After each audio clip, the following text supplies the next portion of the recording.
Our Venus constellation Orion, the Hunter, ang kanyang alagang aso na si Canis Major, which is located the brightest star in the night sky named Sirius.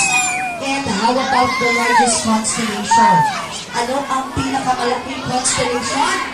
Very good, it's Hydra. And the second largest constellation, ano yung pangalawang pinakamalaki? Si Virgo. This is also the hottest. Ano ang pinakamaliit? Si Crux. Ayun, si Crux. The smallest constellation. The reason why we celebrate Santa Cruz because Crux is visible only on the month of May. Of Virgos. Ito po yung inalis ng mga Chinese kasi malas daw po ang 13. Okay?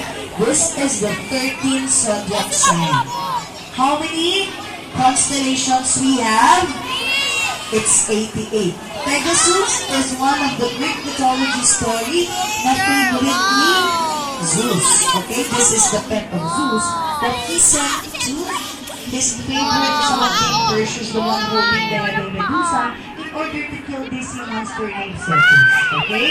Now, sino sa inyo ang naniniwala sa shooting star?